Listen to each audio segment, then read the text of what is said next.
Hello, everybody. You're listening to the Big Chill Podcast. This is episode 878, Belgium, Balogun, and Botched Penalties.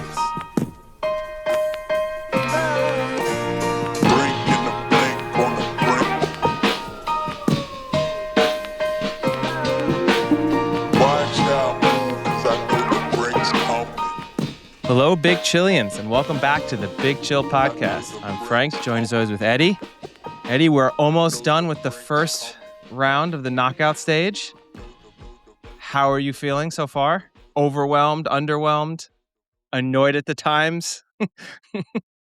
Yeah, no, I mean, I think they've been, for the most part, right, they've been some really good matches. I mean, a couple teams have won easily, but for the most part, the games have gone down to the wire, and you've had a remarkable number of games that have been decided in the 85th minute or later, basically.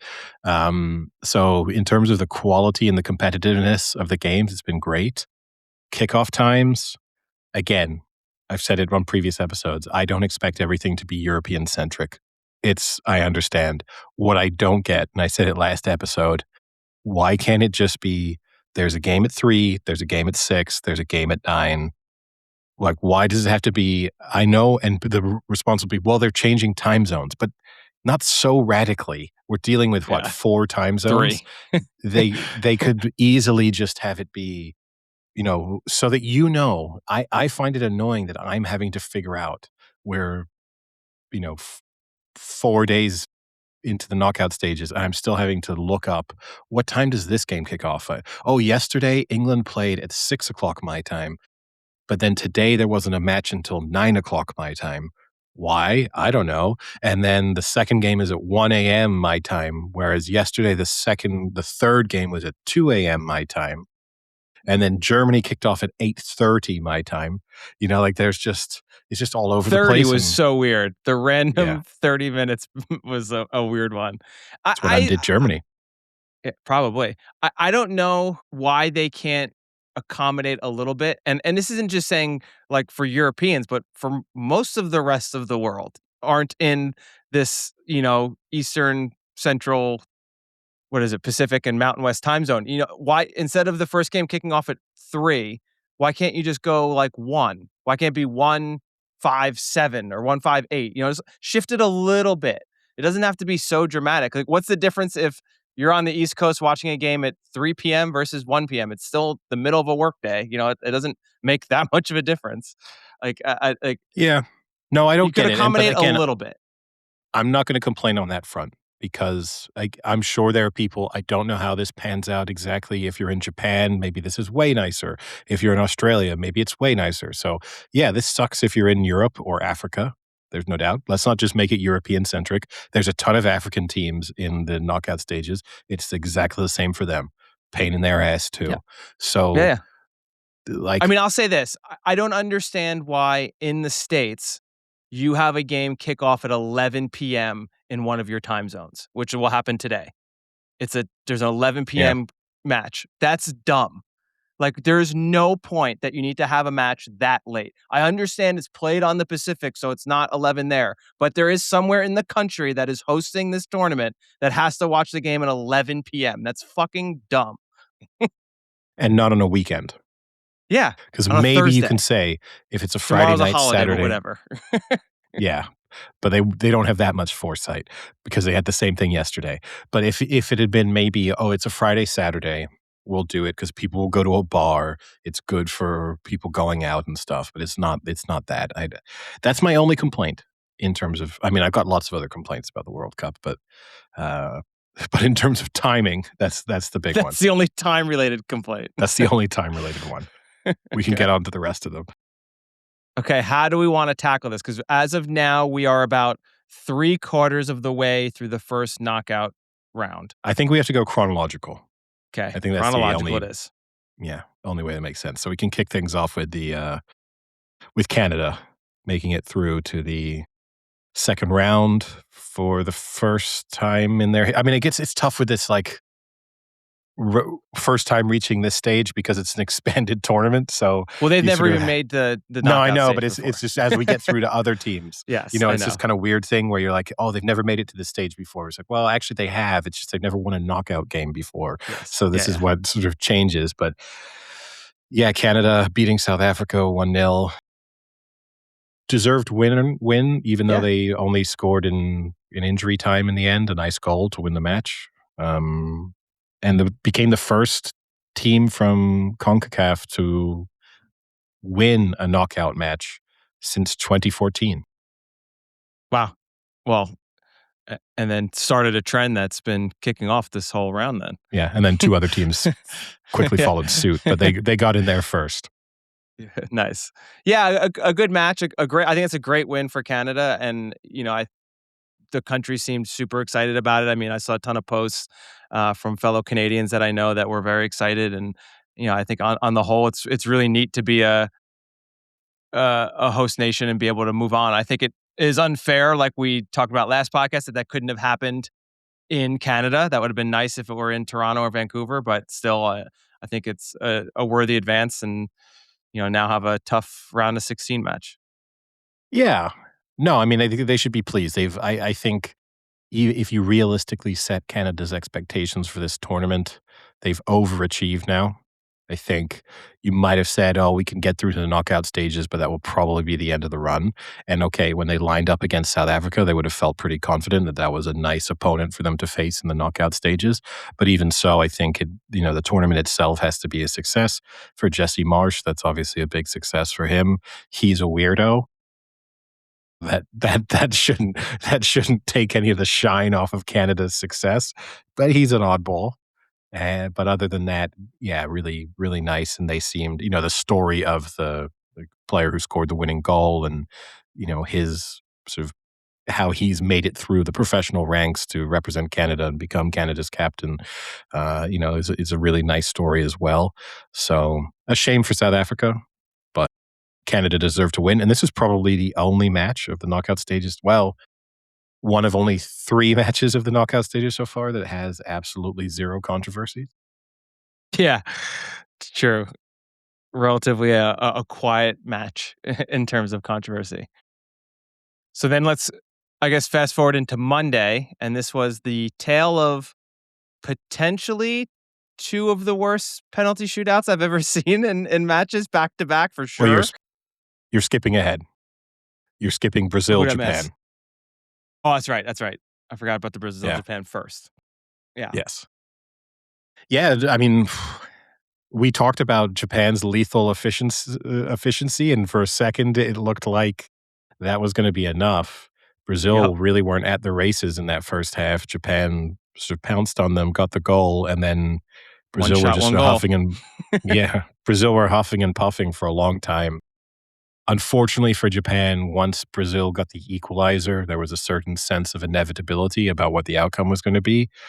I think it's tough for some of these teams. I felt the same way, not to skip ahead, but about the Democratic Republic of Congo against England. Sometimes you score too early. In the case of Democratic Republic of Congo, I think that was definitely the case. Even in Japan, I think if they'd drawn that up, they would have wanted to get maybe to the 60th, 70th minute and then get the lead. And then you kind of can absorb pressure for a sustainable period of time. But when you start to really sit back in hot conditions and chase the ball for 70 minutes, you kind of saw with the Brazil's eventual winner that there was just so much tiredness within that Japan team, and they couldn't press and close down in the same way that they'd been doing in the 60th minute. And Brazil probably deserved to win, although, and this will be a theme for a couple of teams who've gone through, I think for other future potential opponents within the tournament, they'd look at that and not be too afraid of what they saw. Yeah.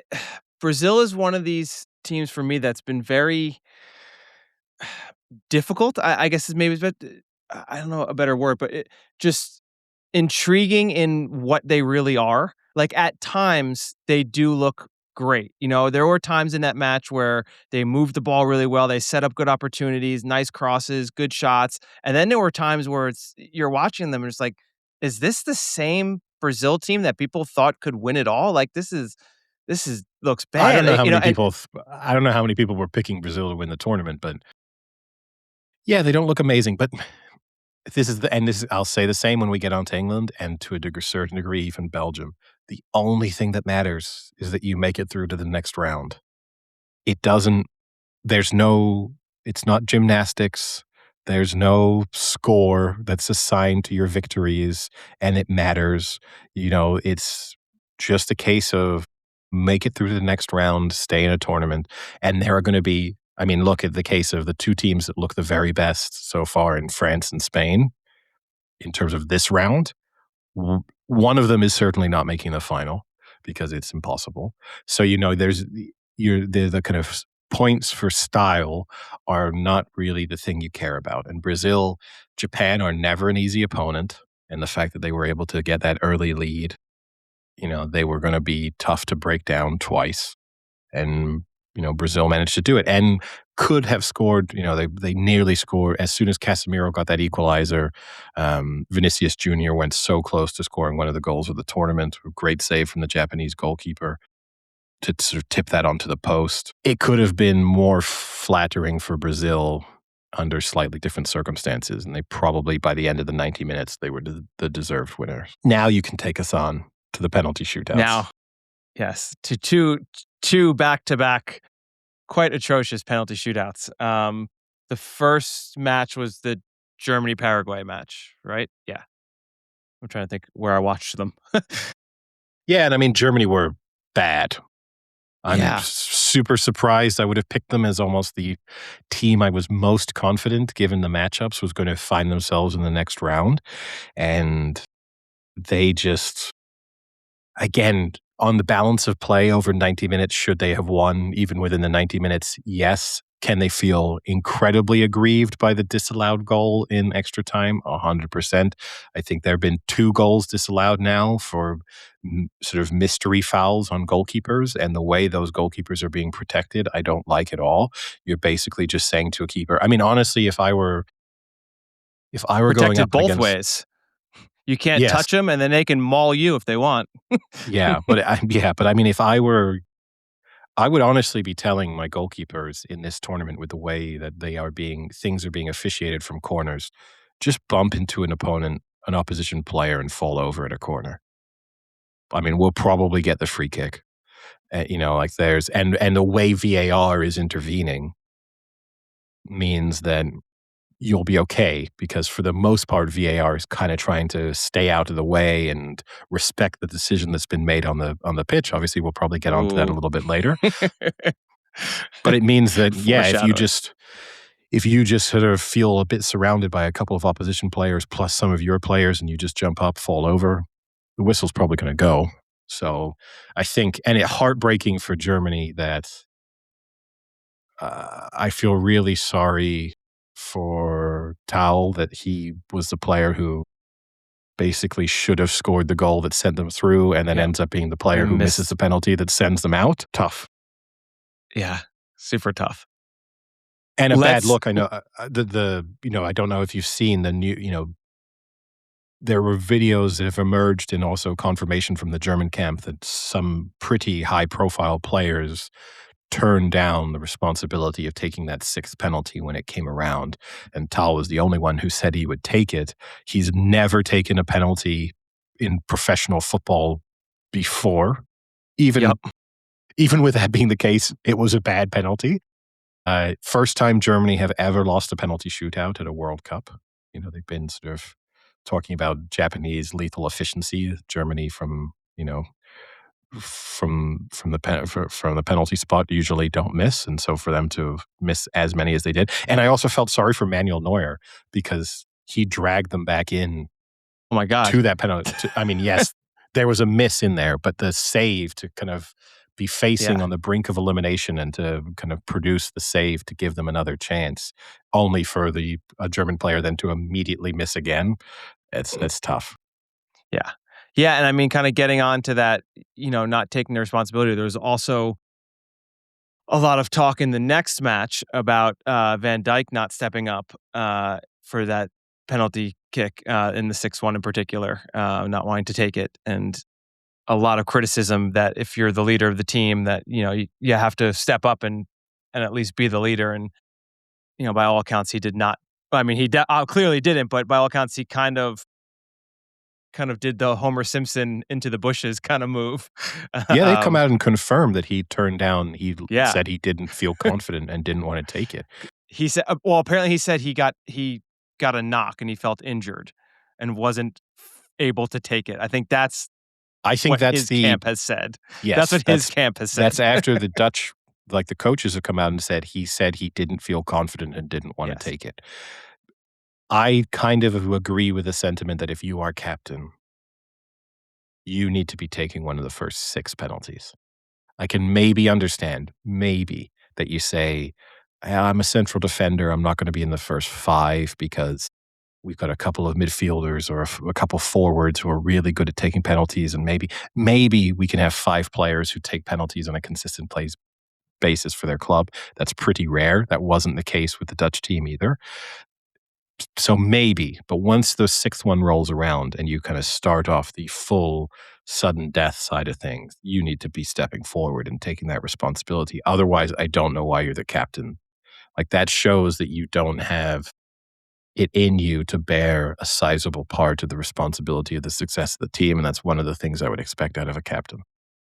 Yeah. And where in I do think Germany were the better team in the last match and had lost. I do actually think Morocco were the better team here, Yeah. and were more deserving of the win. And a really nice comeback, scoring in stoppage time at the end there to take it to 1-1, and then taking it into penalties after the extra time. I thought they were.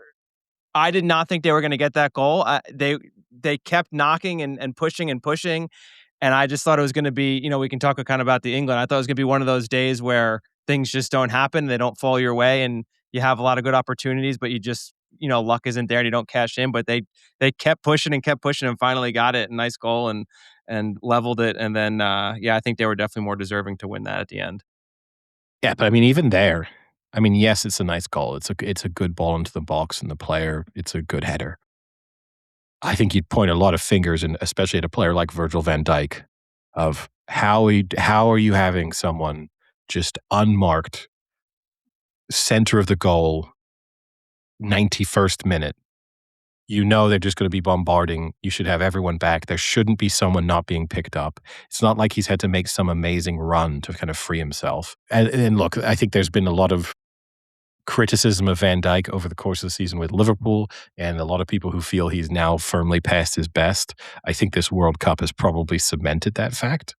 But yeah, not a great look for him at any point. But yeah, over over the course of the 90 minutes, and then in extra time, Morocco, I mean, the Dutch goalkeeper made a wonderful save to Yeah, stop Morocco taking the lead. Morocco deserved it, but they were both yeah, bad in the penalty shootout. I mean, awful. that was like awful, awful penalties. Yeah, so terrible. And so this is going to be my rant, I think, for the podcast. And I'm going to fuel my inner American here and discuss a topic that, I clearly don't know as much about compared to many of our listeners and you and some of our friends of the podcast. But having now watched football for, you know, very every weekend almost for the past 5 or 6 years, and then also watching clips of older World Cup big matches, whatever it be, this way of taking penalties, I'll call it kind of a new age approach of like the start, stop, stutter step shit, or the like one step kick, or like the like lackadaisical walk up kick. It is so fucking dumb, and I don't understand how overcomplicated people are making it. I don't understand why you don't just take a good strong run up, kick the ball fucking hard, and just aim for a corner. Like, I don't understand why it has to be so complicated and you have to like outthink what your opponent's thinking, you're thinking, they're thinking, that you're thinking, they're thinking.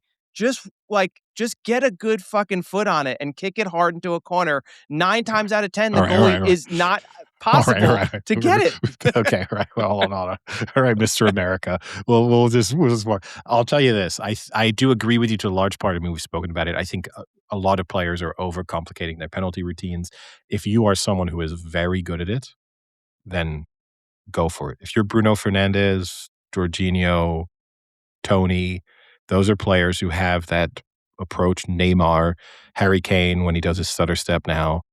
Those are players who know exactly what they're doing as they have what looks like a disrupted approach to the ball. I've got no problem with that. I think if you are a central defender who's never, and I'm not, this will sound like Tal, who actually took a normal, quote unquote, normal penalty and just blazed it over the bar. But if you are someone who doesn't consistently take penalties, then I would keep it as simple as possible. And again, if I were a coach of one of these teams, that would be my instruction to them of like, let's be it really simple. I mean, Gary Lineker always talks about the fact that ahead of a match, he practiced one penalty for that match so that if he were to take a penalty, he knew exactly what he was going to do. There was no second guessing himself as he went up there.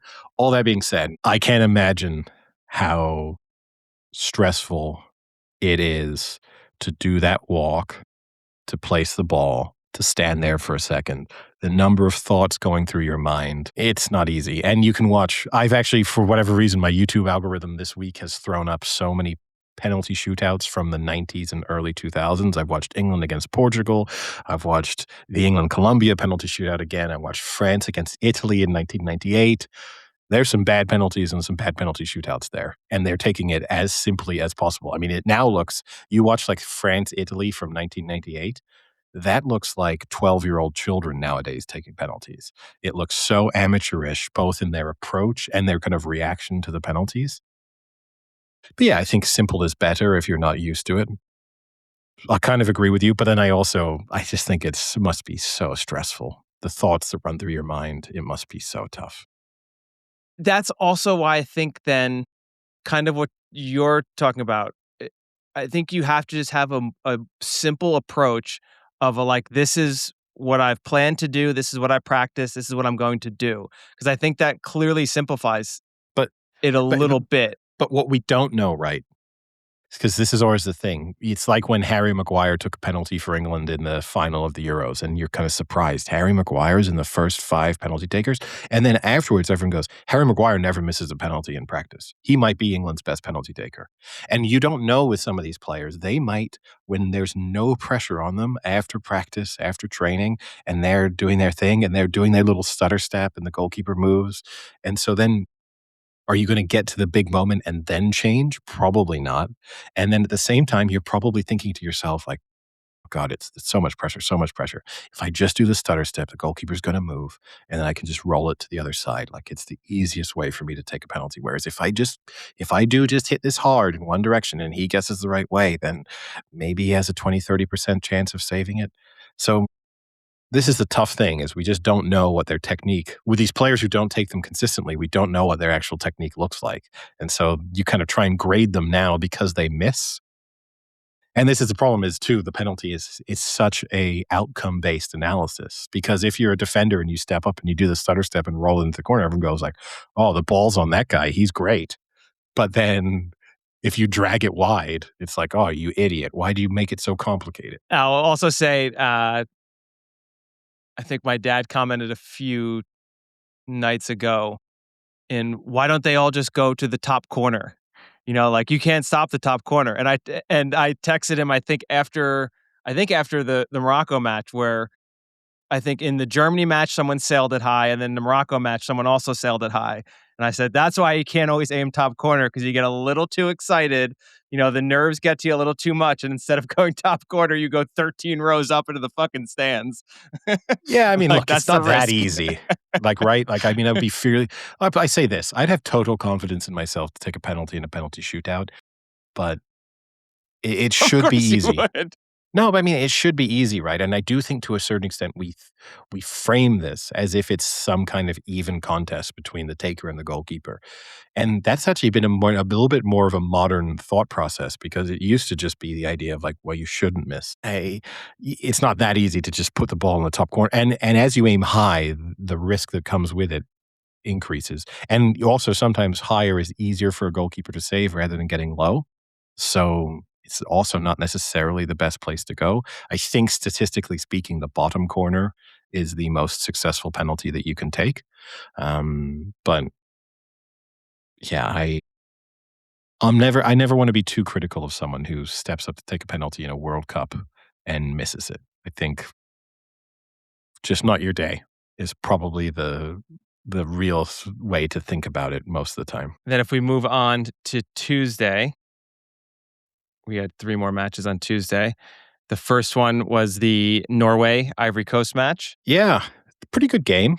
Norway took the lead with a really good goal. Kind of looked like they were going to just see things out. Ivory Coast equalized, and then Holland sort of scuffed a ball in from nearly made a complete mess of a tap in and scored he's the first player ever to score in their first 3 World Cup matches. He's now scored in 13 consecutive matches for Norway, which is a record in terms of a goal streak in international football. Making life look easy in terms of scoring goals. And I think he has now like 60 goals for Norway in 53 appearances, something like that. It's a crazy stat. Like, he is blowing every other player out of the water in terms of like goals per matches, when you compare it to like all the great names. Yeah. But yeah, the Norway team, they're fun to watch. Like, they're fun to root for. The one thing my one big takeaway is like talk about how this World Cup has maybe slightly exposed Virgil van Dijk. I think this World Cup has also slightly exposed a player who was already exposed over the course of last season, which is Odegaard, because he gets a lot of the ball and he just doesn't do anything with it for Norway. He just sort of runs around, brushes his hair after he gets the ball a couple times, and then just passes sideways or backwards, and then relies on some other Norwegian player doing a bit more. And I say this because I don't expect him to be a sort of water carrier in terms of from a possession standpoint. You associate him with being quite technically gifted. This is a player who Real Madrid snapped up when he was, 15 years old. The expectation here is that he's going to have the ability to sort of turn in a close pocket or pick a pass that no one else can quite see in that moment. And actually, he's just sideways, backwards, sideways, backwards, sideways, backwards. He's the Norwegian player who's impressed me the least in a team that otherwise looks to be performing pretty well. Who would have thought Eddie could get a quick little shot on an Arsenal player? It probably won't be the only shot either. Oh, no. There's a few more. There's a few more We're just had coming. to get a quick one in before we even get to England. But going positive, obviously this is now set up that Norway-Brazil matchup that we spoke about in our pre-tournament preview in terms of the stat of Norway and against Brazil. Are you changing your mind? I'm not, but I've been a little negative. I think they could get the draw. I do think this could be extra time and then Brazil win, and so maybe they could maintain the statistical record while still being knocked out if they score first. I mean, it's a big if. However, I've been a bit negative. It has thrown up the favorite thing that I have seen on the internet this week, and I will share it with you, and then we will post it on our social media channels as well. Maybe you've seen this. Is it Erling Haaland? It is Erling Haaland related. No, I haven't seen it. So for listeners who can't see this in the moment, it is an AI altered video from the movie White Chicks. White Chicks. The scene in the convertible where Terry Crews is singing to whichever one of the Wayans brothers that is in the moment. And instead it's Haaland, it's Vinicius Jr. singing to Haaland. It's extremely well done. Like, it's great. That is really good. I think mostly AI is a waste of time, but in that moment, it exists for a reason. That was worth the trees.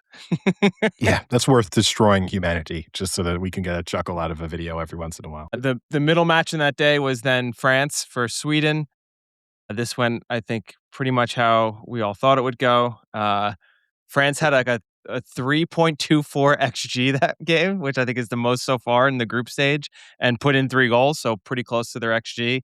A pretty dominant performance. They look really good. They do. And I'm slightly pumping the brakes on some people reacting to this result because bear in mind the Netherlands beat Sweden 5-1 in the group stages. So this Swedish team does leak goals, and maybe you look at, again, important thing is going through, you can pick no holes in what France have done through their first 4 matches. So I'm not trying to, Spain and Argentina have looked a class above everybody else so far. And that's based on what we saw from Spain today, not so much from what we saw from Spain in the group stages. So they Have not look, let up a goal yet. yeah, they look great. I mean, that front four they have, they look like they can create a chance almost at any moment in time. Every time they get the ball, they look dangerous. Any one of them could be the one who picks you apart. They can score from, all different angles, all different distances. So yeah, it looks pretty terrifying, but still, they've had an easy path so far in terms of a Sweden team who didn't put up a huge amount of resistance and crumbled quickly in the first half. The only real test that they've probably faced so far on paper is Norway, who rested 10 of their players. So, what do we really read into that? And then now they get the luck of Germany having been knocked out, so now they get to play Paraguay in the next round as well. So how much can we read into any of their matches, even when they're now going to be, we could kind of pencil them into the quarterfinal, and I'm not sure they will have been tested until that point, but they look the best team in the tournament. I'm not trying to kind of rain on that particular parade. They look great, but they haven't been tested yet. And then the night match on that day was Mexico-Ecuador, a match where we predicted Ecuador to win, and actually I thought Mexico looked pretty good. Yeah, I predicted. Again, another team that hasn't let up a goal yet in the World Cup. We kind of said that there's going to be an upset or two, and you got to find it, and we weren't really finding them, so that was sort of the logic behind it. But no, I thought Ecuador. I thought Mexico.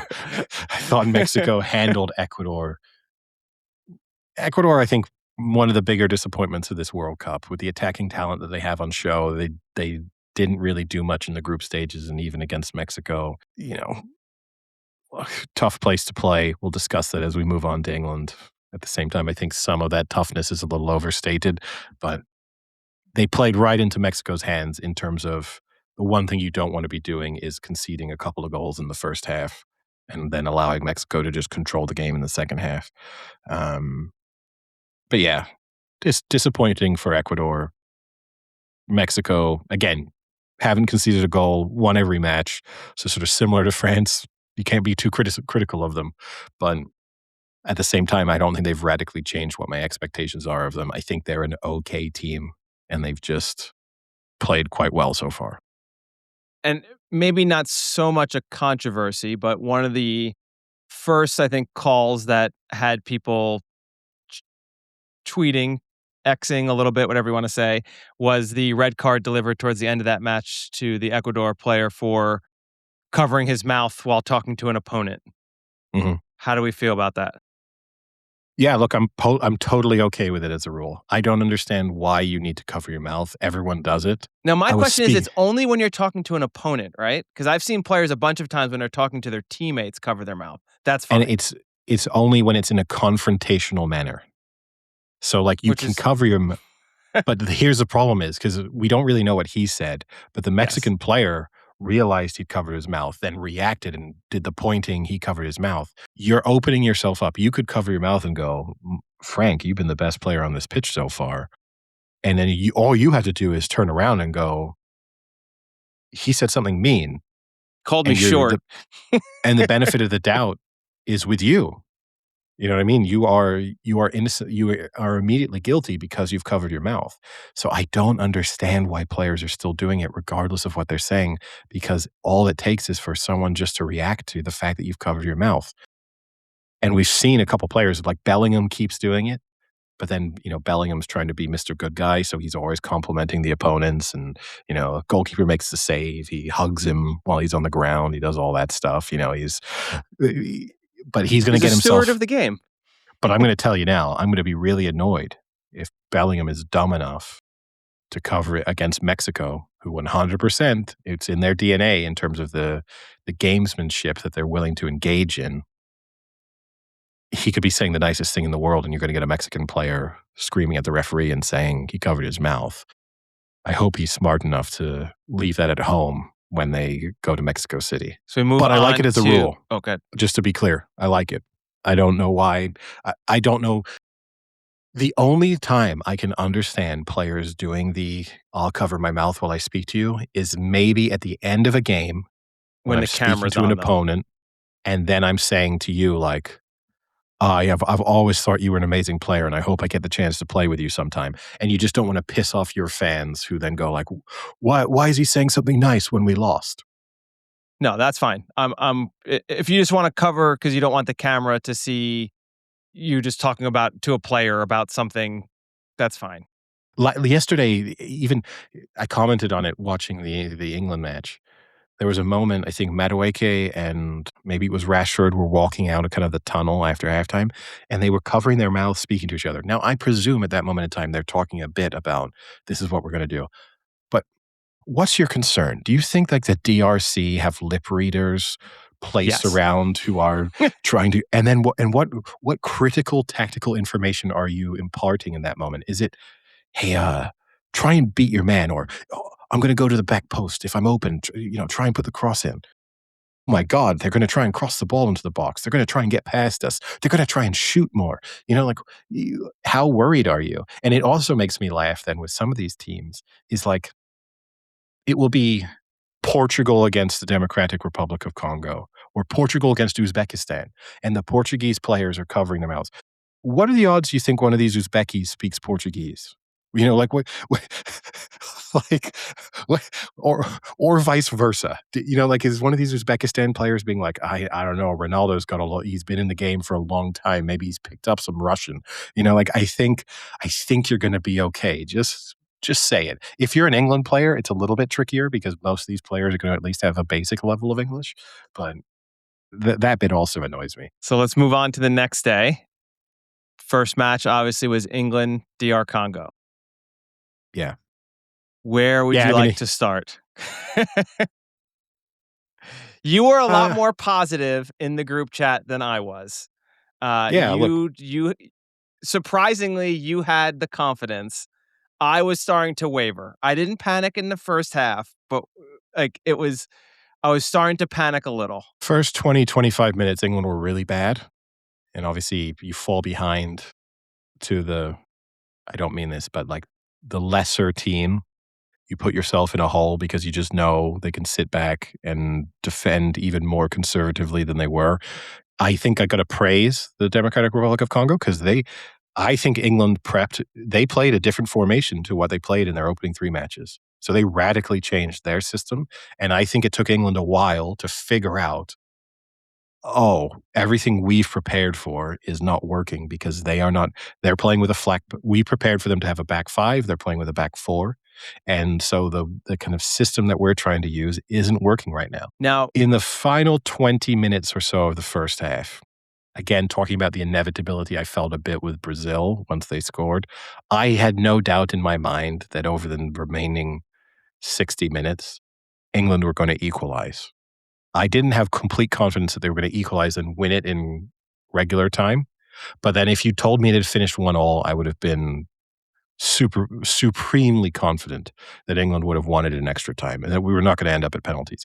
Now, DRC nearly went 2-0 up. They hit the post just yep. before England should have had a penalty. So, it could have been a bit different. But even if DRC had scored a second goal, I still would have felt pretty confident, to be perfectly honest. Now, do you think DRC would be slightly hard done by the fact that the World Cup has the hydration breaks? Because essentially, what it's been said now is it's kind of broken the match up into quarters. And you could tell after that hydration break, England played much better. And even Tuchel said it. When I interviewed Tuchel, he said after that hydration break, he even said the last three quarters, we played much better after that break. Do you think, I mean, you can't really complain that much, but do you think that was a slight factor going against DRC in that scenario of having that stoppage, letting them kind of reset like that? I think it definitely allowed England to regroup a bit. I think Tuchel is obviously focusing a lot on the sort of positive messaging surrounding take risks, be attacking, and it seemed to click a bit more. And as I said, I also think it gave him the chance to probably address the fact that we've prepared for them to be a back five and they're a back four. So the things you're trying to do right now are not really working. We're not creating opportunities. I have a lot of frustration in watching this England team and that we've played a lot of matches where the thing that works best is playing with a huge amount of width and using our wide players to beat fullbacks, get to the touchline, whip crosses in, and then we keep. And I know it's just modern football. You make substitutions, and it's a right-footed player coming to play on the left and a left-footed player coming to play on the right, and everyone has to cut in all the time. Like, watching Madueke is so infuriating because he has all the core capabilities and abilities of like just running past fullbacks, but because he has to cut in, he's on the right, but he wants to use his left foot, so he's cutting back, cutting back, cutting back. So it's like the real threat that he poses is being completely negated by the way he has to play. And the difference, it was night and day. I actually think people have been a bit hard on Rashford because I don't think actually Rashford was that bad. He I created a don't think he couple of was either. opportunities. He should have done better with the one chance he had at sort of the beginning of the second half when he kind of got through a bit on goal. Madueke was awful for me. He didn't do Awful. anything. And as soon as Saka comes on, because Saka was doing a better job in sort of the link-up play, he also benefited. Rice was playing quite well behind him at right back, and it allowed Bellingham to shift to the left, which like tactically everything worked better for England. But also just Saka's actually a real threat when he cuts in, because people know that, oh God, he's cutting in on his left foot. He shoots a lot. He scores goals from that position. So I think it panic sets in terms of how you have to respond to that. So that sets up overlaps and underlaps from a fullback or from another midfielder kind of breaking into the box. And Gordon was also, I wasn't super confident when Gordon came on. He's the He did first sub in World Cup history to have 2 assists as a sub. Yeah, the second assist is a little generous. It's not a bet. He finds them. He does, but it's a bit like the guy who just throws it to Steph Curry before he hits a three from a half court, and you go, But "That's still, an assist." someone got it to him. Yeah, I mean, it's a very American assist. I'll say that. Like the first one, sure, cross into the box. That's a traditional how we would think of an assist. I think when you just roll the ball into the feet of Harry Kane and he kind of knocks it out of his feet and smashes a ball in at 100 kilometers an hour. I'm not sure that I'm going to give that too much credit to Gordon, but he did a good job of getting the ball on the edge of the box and not panicking and kind of putting the ball into a dangerous area. So, but yeah, I'm not that negative about England's performance. The only thing that worries me is they look so vulnerable defensively. Like every time a team gets forward, I'm not confident they're going to keep a clean sheet. Like Mexico are going to score against them. I'll say it now. I hope it isn't the opening goal. I hope England can be positive and take the lead. And even if it's 1-1, that's a bit different. But I mean, I can't see them keeping a clean sheet against Mexico. I mean, to me, the right side of Madueke and Spence was awful. That's got to change. That's got to change. That is a clear weak point. And what's crazy is when you look at a lot of the rating systems, 'cause I've looked at a few to kind of see, am I the only one who's seeing this? But obviously, Instagram and Twitter will agree. They actually had Rashford O'Reilly rated much worse than the Spence Madueke combo when you look at individual player ratings.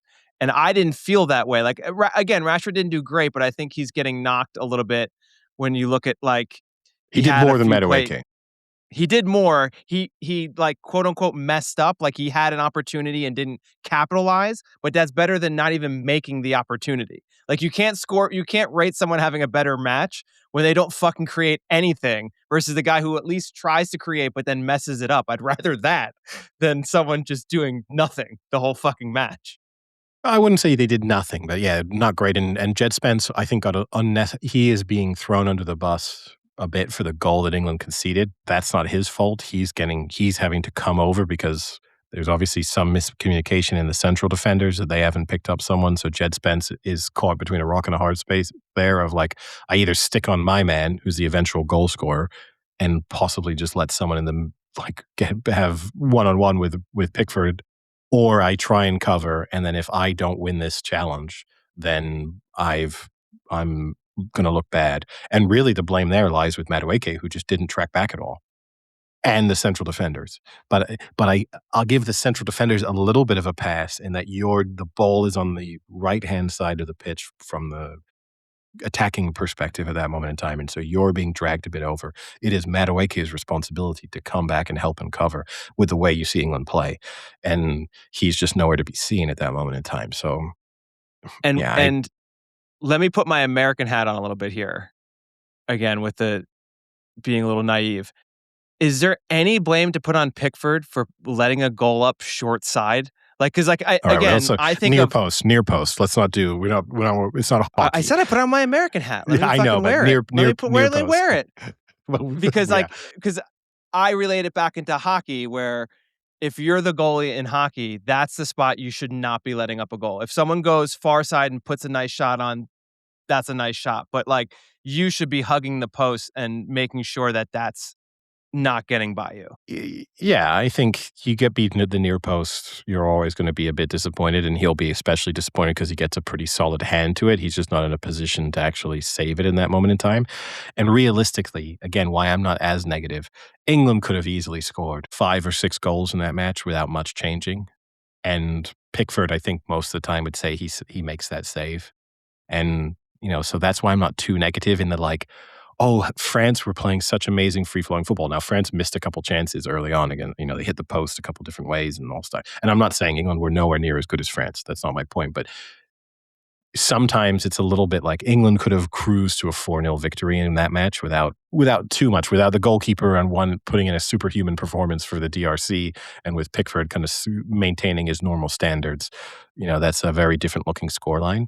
And yeah, but he'll be disappointed, undoubtedly. For a player who very rarely makes mistakes for England, he'll probably be happy if you tell him he's going to make like one for England this tournament or one big one.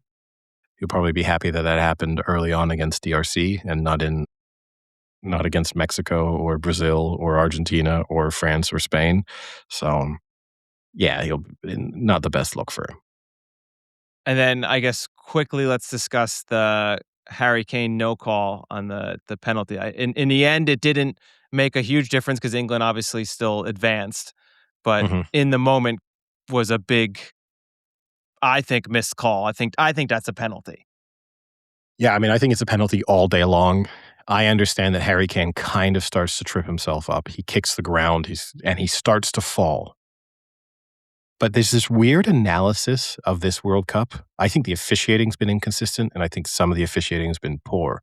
But we've also, like, when I either watch the television or read analysis or listen to the radio or some other podcast, there's this like weird analysis that we're starting to treat the laws of football in a way that we've never treated them before, which is okay, Harry Kane somewhat starts to trip, but he's undoubtedly completely knocked over by a combination of a defender behind him who's pushing into him and doesn't win the ball and is in no position to do so, and a goalkeeper who throws himself at his feet and doesn't win the ball, and he goes And over him. clearly hits both his legs.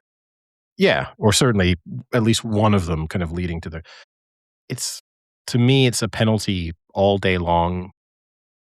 I I get why and we'll get onto the conversation of as you start to go in slow motion, how I do was just gonna things say the look? same thing.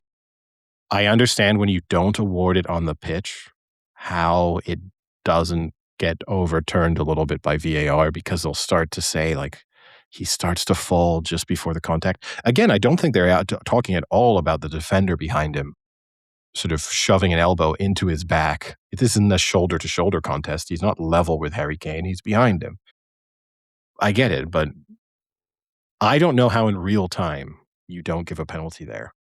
And this is where I worry about the impact of VAR to a degree because I think sometimes now referees are used to not giving them because they expect VAR to bail them out of like, I won't award the penalty because if it is a penalty, VAR will intervene. But Kinda actually like the in this NFL, like world, the NFL way. yes. Whereas in this World Cup, VAR is trying to stay out of things, especially on penalty decisions, is trying to stay as uninvolved as possible. So you see things like the Mbappe penalty against Senegal or the Kane penalty, or I could kind of run through a number of different ones where I think normally, like maybe a referee is used to the idea of like, I'm a bit iffy. I won't give it because if it is a penalty, I'll be called over. Yeah, it's a penalty for me. Yeah, for me too. And I think in real time it's a penalty, and then I think actually when you slow it down to VAR, it looks more clear to me that, the goalie does not come near the ball and smacks Kane's arm, and Kane's getting pushed in the back. When you slow that down into slow-mo, which VAR says that isn't kind of what they wanna do, but then they seemingly have done it in the USA match, which obviously we'll touch on. Like the inconsistency there, that's again, like we've talked about this a few podcasts in a row. It's what drives me insane is do you not take into account that you're in a slow-mo looking at it and doing frame by frame versus real time? Or do you? You know, like they're not even being consistent in what they're looking at. It was frustrating. I think both real time and in slow-mo, it looked like a penalty to me. And I was very surprised it wasn't called. And I think I do agree with you. I think not having VAR intervene as much when most refs are used to it is kind of messing with them mentally a little bit. Yeah. Yeah. But And yeah, then no, it's a penalty. Yeah. so then getting on to the next match. Well, can I just to also sum up too, because Harry Kane, everyone's holding We didn't him even up talk as about the goal. yeah, but everyone's holding him up as the hero here, England's savior. You know, Harry Kane comes through for us again. He's now, you know, he overtook Pele or he's level with Pele in terms of all-time World Cup goals. Harry Kane has dragged England out of the fire on numerous occasions, and I think rarely puts in a bad shift for England. He will still, I'm going to tell everyone this, he will still miss chances because that's the way football works. And what I don't want to hear is that people forget now or they'll downplay it because now let's say he misses a chance against Mexico and England struggle and Harry Kane doesn't score. I know what will happen. I know it will be, oh yeah, well, he scored that late winner against, yeah, but it was only the Democratic Republic of Congo. It was only this. It was only that. It was only the group stages. It's only penalties. He doesn't score good goals. Oh, it was only a header from 6 yards out where he's completely created the space for himself and like left two defenders dead on their feet to create the space to win the header for the first goal.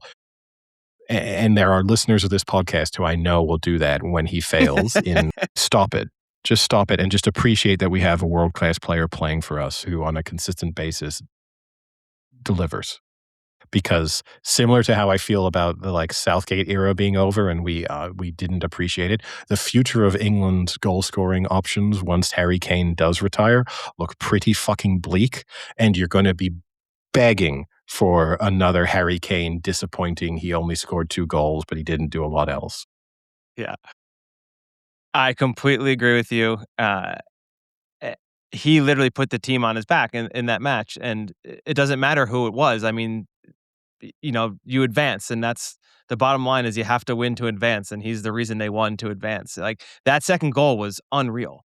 Like, and I'm sure a lot of our listeners have listened to a lot of people discuss it, but just the the velocity and force he hits that ball with and the accuracy he puts on it in the position he's in, like, isn't physically possible. Like, it's so, like, an unbelievably difficult shot that he puts in such a, like, tough moment. It's amazing. Yeah, I mean, and look, again, we see Harry Kane score those types of goals, especially for Bayern Munich this season. I think he scored very similar goals on 2 or 3 occasions. I think Harry Kane is the only player on earth who scores that goal. It's when you isolate the individual steps that he takes there, it's a great first touch, but okay, it's not the most difficult touch. And then he just gets the ball out of his feet, and then it's just good connection on a ball. You know, like lots of people can do those individual things, but in the same way people talk, and I'm not comparing Harry Kane to Messi here in terms of quality, but in the same way that Messi just has that a way that he just sort of shifts the ball out and just bends the ball with his left foot into the corner and just makes it look, and it's like, yeah, that's a Messi goal that no one else does because no one else is capable of doing that. Kane just it's a positional awareness in that he knows exactly where he is in relation to the goal without having to look perfectly. So even as multiple defenders are moving around him, he just shifts the ball, hits it, knows where he is. The goalkeeper is not far away, but not in a position to react because of how quickly it flies by him. It's a very, very good goal. It really is. And yeah, I don't think any other player scores that consistently, but maybe no other player really does that. There are lots of other players who are way better at lots of things than Harry Kane, and there are some other attacking players who I might rather have than Harry Kane, but still, it's a unique ability that he has on that front. Switching then to what turned out to be a pretty exciting match after the 83rd minute hit, the Belgium Senegal match. where Belgium looked like down and out, like completely done. Write it off. I was kind of going back and forth between the American and I think this was BBC. It might have been ITV. I forget which one. eh, channel, and both of them kind of were already previewing who Senegal was facing in the next round.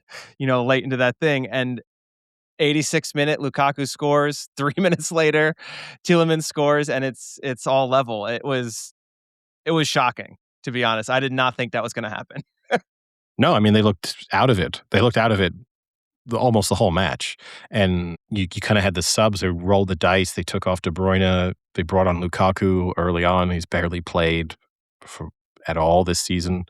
And I was actually, like in terms of like me taking notes while I watched the games, I was kind of preparing to come on and make the joke that Romelu Lukaku gives me even more confidence that I could go onto the pitch in a World Cup match and like look okay for 10 minutes, because he wasn't moving. I mean, he just looked completely out of shape and was just standing there while the ball just kind of pinged around him. And then he was right place, right time to score that was really, he had a couple of other that kind of got a little bit of a fire in his belly for the sort of 5 minutes after they scored the first goal. Then he was, no, it's a big belly. So but then he was non-existent from that point onwards. I think for He the was US, exhausted. he made 2 runs and that was all he could do. But like, I don't know where it came from. I mean, I think it's the latest any team in World Cup history in knockout stages has ever come from 2 goals down. Yeah. So it is, yeah. already from that perspective, it's unusual. But in the context, you can watch a lot of matches and think like, if they can just get 1 goal, who knows? Not only did I not think that, even when Belgium scored, I thought to myself, what a nice way for Lukaku to sign off playing for Belgium. Like, we'll probably never see him again, and he gets to end a very nice career on the international stage scoring a World Cup goal. Isn't that nice for him? And then all of a sudden it was 2-2. And then once it was 2-2, I'll be honest with you, I didn't think Senegal stood a chance. Like, it then kind of flipped completely in my mind, where it's like, you cannot come the sucker punch of like cruise control to now finding yourself having to play an extra half an hour, which, even though like they should have told themselves, if we just play the same way we played for 90 minutes, we're going to win this extra time by 2. Yeah. And Belgium were on top. And I'll get on to then. People are saying that Belgian penalty is not a penalty because maybe the ball had passed him already, or he didn't actually get to the ball, which the ball hadn't passed him. I'll just say that. When has this become a rule that if the ball's past you, like, and I want to know from people saying this, is it just open season then? If anyone's just in the box, you just come in Yeah. and just like smash them. Yeah, like, oh, the ball's gone past Harry Kane, so I can now just take out his Achilles. Like, he shouldn't have missed the ball. Like, this is the way. I don't understand it. There's clear contact between the player. The defender does not get the ball. He kind of steps on the ankle of the player as he's kind of moving in. To me, it's a stonewall penalty. It's 100% penalty. I don't understand the controversy. And maybe it's just coming from Senegal, because this one didn't seem to pop up on many Instagram feeds. You watch it; it's a clear penalty. It's just unfortunate that it's in the 121st minute or whatever it was. That like, that is super unfortunate, and that really sucks. It genuinely sucks that a game has to be decided like that. But it's a fucking penalty. You have to call a penalty when it's a penalty, and we go back and forth on this. I think I'm a little more in favor of, you make a call if it's a call, regardless of the time of the match. But like, you have to call that. Like, you can't not call that. Oh yeah, 100%. I mean, once you saw and you could tell even the confidence, I think it is Tielemans, right? Like, the confidence of Tielemans that it was going to be a penalty. Like, he knew obviously the level of contact that he had felt. And just knew it was going to be a penalty. Here's my controversial takes. I think Senegal should be banned from major tournaments for at least a little bit, because to come off the embarrassment of what they did at the end of the African Cup of Nations of storming off the pitch when a penalty was given against them late against Morocco, and then to do that farcical, like, they're trying to dig up the penalty spot, which is basically what they're trying to do. The Belgian players are trying to protect the penalty spot because they know that the Senegalese players are trying to dig it up. And then you have a player sort of pretend he's been hit and then lay on the penalty spot for 5 minutes, basically. Unbelievable. I was actually getting angry watching it. Like I was like legitimately upset being like, I think someone should just fucking kick this guy in the face. Like this is so fucking embarrassing. And it's such an embarrassing look for him and for Senegal in general. Like it's especially also kind of coming off embarrassing for in the back-to-back tournaments. yes. It's kind of embarrassing for In the ref that he doesn't even fucking pull out a card for this guy who's literally just Yeah, he should have been lying there sent for off. 5 minutes. After the first 30 seconds, you gotta send him off Because because you know because what he's what if he doing, misses and because that? you You know what I also mean? Like know that the teammates are then also you could see he's lying, and then some of the other players are, like, coming to sort of try and get him up. They're pretending that they're trying to get him up, yeah. but you could see they're, like, really they're thinking about digging their feet into around the penalty spot to make it a bit bopply, and for people thinking again, for listeners unfamiliar who think that doesn't matter, if you just have a little bit of a bobble right where the ball is, so that when you go and hit it, it doesn't come off as true as you expect it to be. It's like taking a putt in golf and the ball just kind of hops on you a little bit. Like it could make the difference between missing and not. And on top of it, as for the penalty taker, just increasing the pressure. Like that's someone standing there thinking, I'm about to take the penalty to send my nation through to the next round of the World Cup. And now you're having to kind of process that and thinking like, can you just get up? Like stop this, stop this. I thought it was a It's the farce. most pathetic thing I've seen so far in the World Cup. Yeah, I mean, they're not gonna have any repercussions, but I think they should be banned from a tournament as back for doing this twice in a row, for turning their exit from a tournament into a joke on two consecutive occasions. They should be banned. And more than that, the other thing that annoyed me is then they played 7 additional minutes, 8 additional minutes, which is like, no, no, no, no. The Insane. one thing the referee could have done is that's your fault. You messed around on the ground. I'm not extending this because the other thing too is like you could say that from a Senegalese perspective, that's a win. You presume that they're going to score the penalty because whatever it is, 78% of penalties are scored. You'd rather have 6 minutes, 7 minutes after the other team takes the lead to try and so, like, if it's the difference of, "Let's just let him take the penalty. Oh god, we've got 90 seconds now to try and get an equalizer," versus, "Let's mess around for a while, and then we'll have 7 minutes to then try and score." Like, it's a huge advantage to you as the team that's just fallen behind, and that Yeah. also annoyed me. I mean, just really terrible Yeah. officiating. I don't know why. Like it was not only that, but it was only like 3 to 4 minutes between the VAR and the penalty. So I don't know where you Damn. get the 7 from. Because in the last extra time period, they gave them 1 minute, which is fair, like whatever, 1 minute in a 15-minute. How you went from then needing 4 from that VAR penalty to add an additional 3 on, it's fucking that pissed me off too. Like I was actually in favor of Senegal for most of this match, and then once that happened, I was completely out. Like, the whole sitting down on the penalty spot just yeah, I'd be happy if they don't fucking go to another competition. And as we transition to talking about the US, I think for the US, that was a win. I'd much rather play this aging Belgian team who, okay, if you want to put the most positive spin on it, maybe we'll be able to get a real bit of motivation out of how they played for the final 40 minutes of that match and the fact that they had this improbable comeback and you can kind of start to feel a bit like I'll say Team of Destiny is a bit strong for winning one knockout round, but you could start to see themselves maybe growing in confidence, having been disappointing through the group stages and then for the 90% of that match. But the speed at which Senegal were playing and moving the ball, and they looked, I'll be honest, I thought, oh, the US are screwed because this Senegalese team actually looks, the performance they put in for most of that match, they looked like one of the better teams in the tournament so far. And now you get to play a Belgium team of like, there's a lot of experience there, but they're slow and old, and they're going to probably rely on, like does Lukaku start now? Like Boy. is like no, but you know what I mean? Like it's a tough one. Do you now say we start Lukaku? Can you get 60 minutes out of him? Can you help us get a lead? Can you be the focal point of our attack?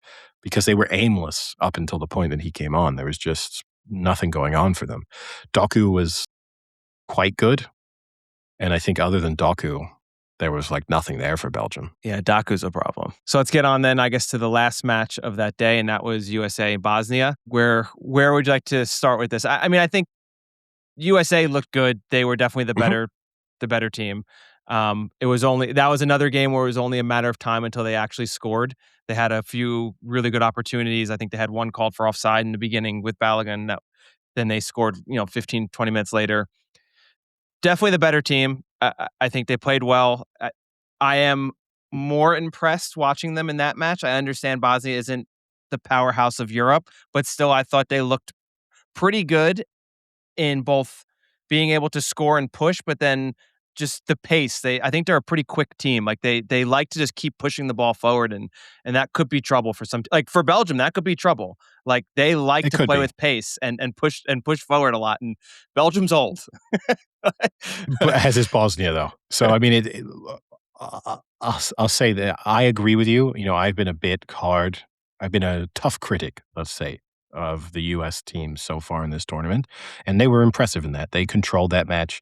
Yes, Bosnia, you can maybe point to one or two half chances. That's going to happen in a knockout game. You're not going to play a match where absolutely everything goes in your favor. But fundamentally, from start to finish, they controlled that game, and it looked inevitable that they would get the lead. And then once they got the lead, and even once they went down to 10 men, I wasn't concerned that they were really at risk of losing. Okay, the Bosnian goalkeeper for the free kick, that might be one of the worst attempts to save a free kick that we will see in a very long time. So maybe the second goal flatters the U.S. slightly. Like 1-0 was probably, in a way, kind of the fair result. Like a very comfortable 1-0 is sort of how the game felt. But obviously, they played the final 25, 30 minutes with 10 men, so that also has to be factored in. But no, I think that was they removed some of the doubts that I have about them, as did Mexico. Like, these are teams that I came in with slightly low expectations, and now I think they are better than I thought they were. But at the same time, Belgium are a better version of Bosnia. I mean, it's like, oh yeah, Lukaku up front. I mean, Dzeko's 40 years old. He was not even he wasn't mobile when he was 25. He's not at all mobile now. Like, I don't think he did anything for the time in which he was on the pitch. So Belgium are going to pose a few more issues, and then obviously without Balogun, that's like a big missing piece for the US in that one. So, and we can Now discuss the red card. let's get on to the Belgian. So I'm going to start with a slightly controversial take here. That's pretty much a win-win scenario, I think, if you're a USA supporter. I know it sucks that he's gone out, but now you have in your back pocket, which Americans love to do. I am one of them. I do it, like on occasion too. You now have this in your back pocket where if they do lose to Belgium, you pull out well, yeah, of course, we didn't have our best striker, one of the best in the world, had to sit out. Of course we're going to lose to them. If we had them, we beat them 3-0. It's not even a match. And if you win, then you pull and we didn't even have our best player. Wait till the next round. Like, it is kind of a win-win for them in a team that isn't necessarily going to make it to the finals anyway, that I think right now this is a great sweet spot for them to be in. Yeah, I don't disagree with you. And I've already seen some social media and even some articles and some of the talking heads in the US talking about some sort of FIFA conspiracy theory. I don't know how you could convince yourself that the FIFA wants the US to do anything other than extremely well in this tournament. Like, so I don't really get that one. Didn't the president of FIFA make up a FIFA Peace Prize to give to someone Yeah. in the U.S.? Okay, just wanted to make sure. So I don't think I can buy into the conspiracy theories. I'm going to say this. It's a red card for me all day long. Now, okay, I want to ask a few follow-ups to this. Mhm. Do you think it's a red card in what has been being called in this World Cup so far a red card and not a red card? So for the most part, yes. The most obvious comparison is the Messi one against Algeria, which is kind of similar in terms of its stud scraping down someone's sort of ankles, Achilles. Messi should have been sent off. So, like, I don't want to defend the Balogun example by saying, well, they made a mistake in the Messi decision, so therefore we don't enforce this rule correctly. Messi should have been sent off against Algeria. and Balogun deserved to be sent off against Bosnia. Yeah. So for me, I think the Messi one isn't even as bad because Messi spikes him, but it's just kind of a spike to the calf. Whereas Balogun not only spikes him, but then he literally almost breaks the guy's ankle. Like, This is this is the tough thing for me is that a lot of people are saying there's no intent. Intent doesn't matter. Like this isn't murder versus manslaughter here. Like is it dangerous play? Did you put another player at risk? That's the determination. It's outcome, and there could be no denying the fact that what he did. The thing other people are saying is like he doesn't even know what he's doing. He's competing for the ball. Now, in all the sport, whilst it's not World Cup level of sport that I've played a lot of sport where you compete with people, push people, your feet and legs are landing in similar areas. When your foot starts to land on someone else's foot or ankle or leg, you know, and to keep pushing force through that, to kind of give Balogun this pass that he started to put his foot, he would have gone, that's not the ground. And instead of maybe pulling back a little bit, has gone, I'm going to just keep applying force and rolling my foot down this guy's ankle and then pinning his like foot in a way that he's very lucky that he didn't break that guy's yeah, ankle. yes. I think that's And much more dangerous than the Messi. they're both dangerous. Here's the difference is I think Messi knows what he's doing because that's the thing of like Messi knows he can't get to the ball and it's a sort of professional foul. I think the difference is like, does Messi intend to scrape his studs down the Achilles? No, he's just trying to sort of trip a player up who's getting away from him. And you can tell from Messi's reaction actually when you watch that foul that he's immediately quite apologetic. He knows that what he's done is actually pretty bad. He should have been sent off though, and as should Balogun. Like I don't know. Yes, does slow motion, like when you watch it in real time, does it look pretty innocuous? Yeah, aside from the Bosnian player writhing in pain on the floor, I guess it doesn't, it looks pretty innocuous. But that to me, again, isn't a defense of like, it's easy to miss in real time. Yeah, I guess. But then we have video refereeing for a reason. It's not like you're not doing sort of frame by frame analysis to see how awful this is. It's basically as soon as you zoom in on it, it's like, oh my God, that's not good. Yeah. Yeah. A lot of the commentary about why it's not a red has been the phrase like there's no intent or malice. That that's kind of been a thing that's been thrown out that part of a red card is if there's some intent or malice. But I think Which it's isn't very isn't part of tough. the law. Yeah. And it's very tough because while maybe there's no intent or malice, there is also a clause of, you know, dangerous or harmful to another player, which that clearly is. I mean, like another day, another alternate universe, that guy's ankle is snapped in half, Well, like, you look, and for that's example, extremely dangerous. we've seen this in the World Cup already with the Canada match when Kone has his leg broken. It's not too dissimilar in that it's not a player going in with the intent. It's not a kind of Roy Keane against Alf-Inge Haaland situation of like, I want to injure him. It's sort of innocuous and it's a bit of misfortune that, okay, you end up with your foot on the play, applying pressure in the wrong place, but he broke the player's leg and ended that player's World Cup. And no one was complaining that that wasn't a red card. So are we saying like if the Bosnian player's leg had been broken, then well now it's a red card because you've caused issues for him in terms of missing the rest of this World Cup had they gone through or recovering now for 6 months, 10 months, 12 months. It's reckless. Uh, it's a red card for me. And I also don't think intent doesn't matter, but I still don't believe that he didn't have a moment of kind of knowing what he's doing. I just can't believe it. And I mean, like, this is obviously a very drastic hyperbole, but like to me, it's a little bit of equivalent of a ball comes in the box and a player just starts whipping his leg up to try and kick at it. Like he's not intentionally trying to kick a player in the face that's near him, but like if he happens to kick a player in the face, he's going to get sent off for that. Like cuz you can't just throw your fucking like your spikes up and do whatever you want in an area where someone might be. Like he had probably no intent to kick someone in the face, but if that happens, like you're going to get a red for that. Like I think the whole like it's just like a coincidence that he happens to land there. Like, you still have to control your body, and if you injure or harm someone, that's still on you. Yeah. And again, I understand and I'm not singling out Americans for this. For a lot of Americans, they don't watch the sport a lot. It does look innocuous when you kind of watch in real time. I didn't watch the match and immediately go, "Oh, red card, he's gonna get sent off." But then you see the replay and you say, "Oh, he is definitely getting sent off." Like, there is no doubt about this. So I understand that's a little bit difficult to understand. And they're looking for intent, which there's a lot of intent.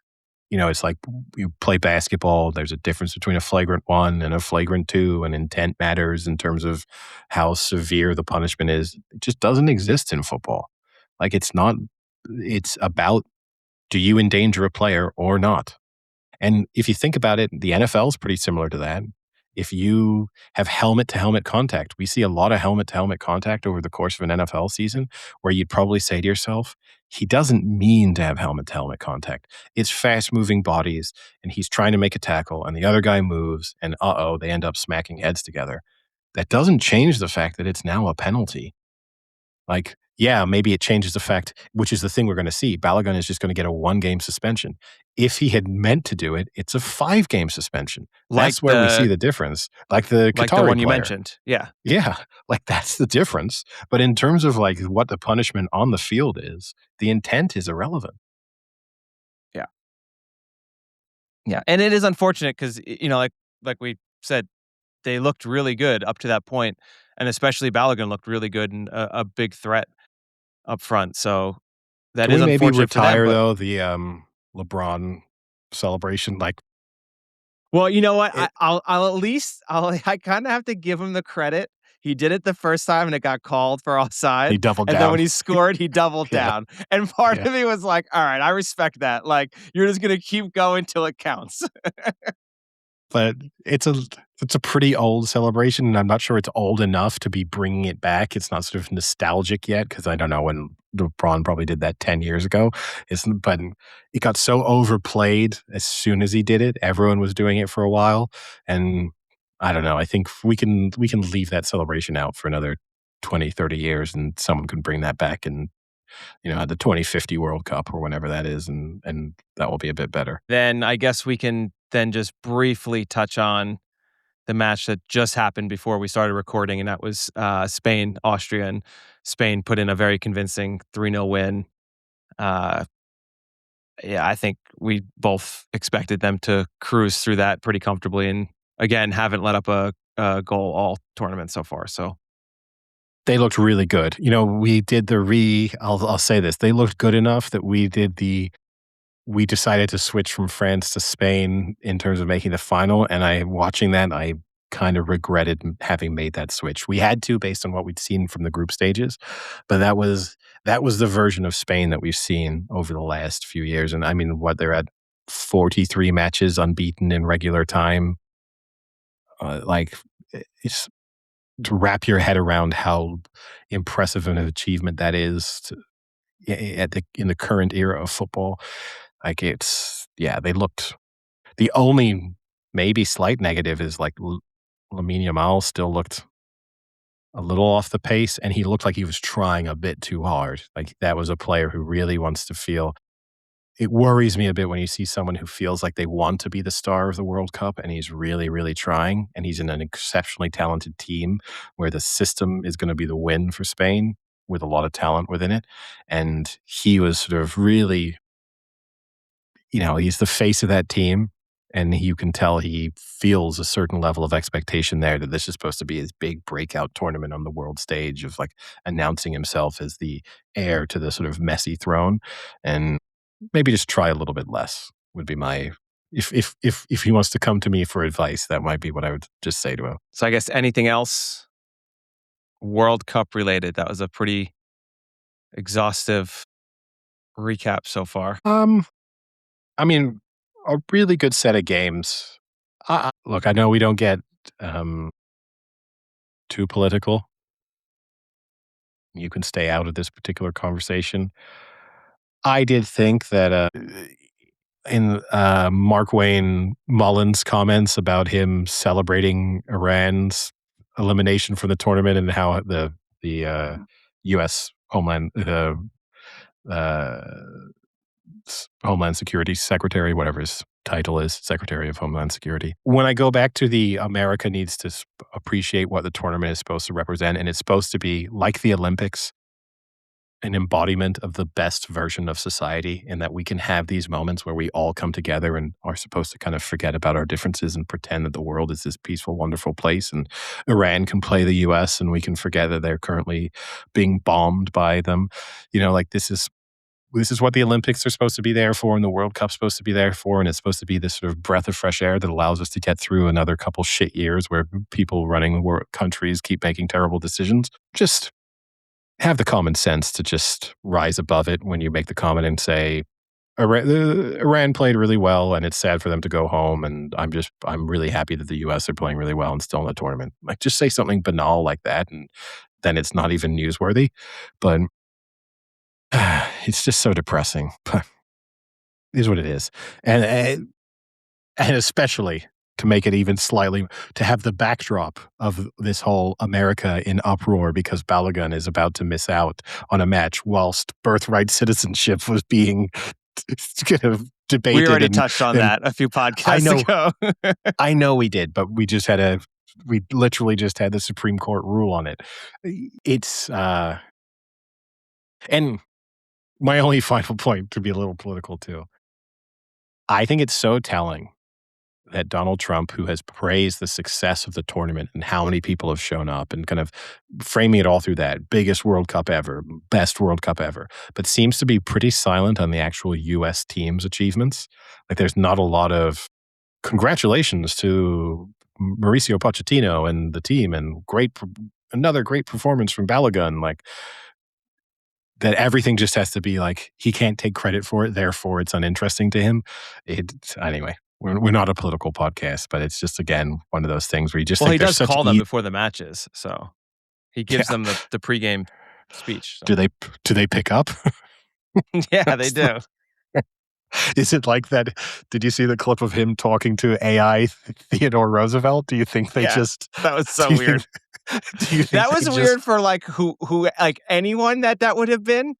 But like why he's doing that and why they film that is just so weird to me. I mean, I get that you kind of, it's an exhibit, and so a president going and seeing it, but the fact that there's the weird moment of like, does he think this is really Theodore Roosevelt? Like, he seems to be having a real conversation with it at this point. This is where I don't know exactly what's going on, but yeah, maybe they just do that to him. Maybe there's just a version of like Pulisic, and they just have a quick conversation before each match. So I guess actually, because we probably won't record again until some of the next round matches have happened, maybe we just quickly, I know we've been discussing World Cup now for almost an hour and a half, quickly kind of go through the matches that will be happening, and then I'll be starting Saturday.